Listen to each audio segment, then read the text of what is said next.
A year ago, some of us were hearing about the first serious cases of COVID-19 in South Dakota, an illness that still leaves many questions unanswered. For those on the front lines of the healthcare industry, it has been an incredibly tough year. In tonight's Eye on Keloland, Tom Hansen shows us how the pandemic took even the most experienced medical professionals to the edge of their limits.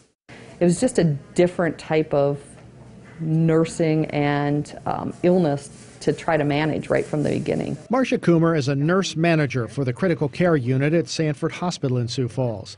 She says in her 30 years of nursing, she has never experienced anything like the past 12 months.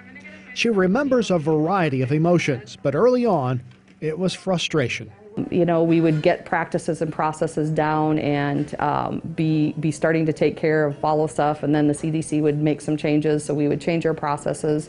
That was frustrating. As the weeks ticked by, the exasperation would continue. And then just, you know, in general, knowing how sick the patients were and how complex they were, and then to also have the frustration of the community and the people around blowing you off, saying, it's not that bad, you guys are making up the numbers, those types of things, and, you know, not wearing masks, not following protocols, just because they didn't believe it.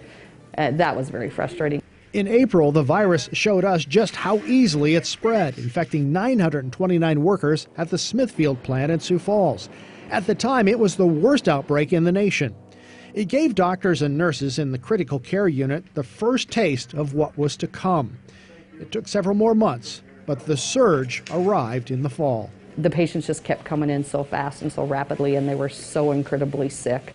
Coomer says the memory that will always stay with her was the day she lost 3 patients. We deal with death and passing, but usually not 3 of them in a 12-hour shift on the same floor. So that was kind of a difficult day, and just dealing with being able to provide that gentleman who was just tired. He was ready to give up. So he wanted us to call his family and say, I'm done for the day. So, you know, at that point, we were letting one visitor in if they were going end of life care. So helping that daughter to come in to say goodbye, and you know, getting her all dressed up in her isolation stuff, and then FaceTiming the grandson and stuff, and the nurse Haley and I just, you know, stood in there crying along with them, you know, because as they said their goodbyes. The doctors and nurses have a burden the rest of us don't. Watching patients die will leave emotional scars. Coomer says they are fully aware that some staff may deal with varying levels of PTSD. In critical care, that's something that we really pride ourselves on, is our teamwork. And I think that will help support them. You know, the ones that will reach out will be able to, you know, help and coach along the way. The other ones, you know, we just provide that guidance and love along the way, and hopefully they'll reach out as they need some. There's no doubt the past 12 months of this pandemic have changed people. You know, after this many years of nursing and such, it is a toll. It does, you know, make you rethink your priorities and what you want in life, and, you know, just kind of, you know, look at where you want to go and what you want to do. And nursing in general, I think, you know, the nursing staff at this moment, they, you know, staff I think are rebounding, and they seem like they're dealing well with it. You never know, you know, as far as it comes down the road, but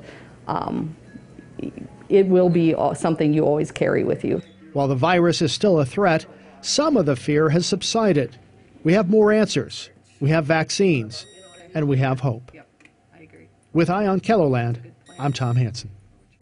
Coomer says when the pandemic hit its peak in October and November, nurses from other departments volunteered to work in the critical care unit to take some of the pressure off. She also says she will encourage her nurses to talk with Sanford's counselors and chaplains as the need arises in the coming months.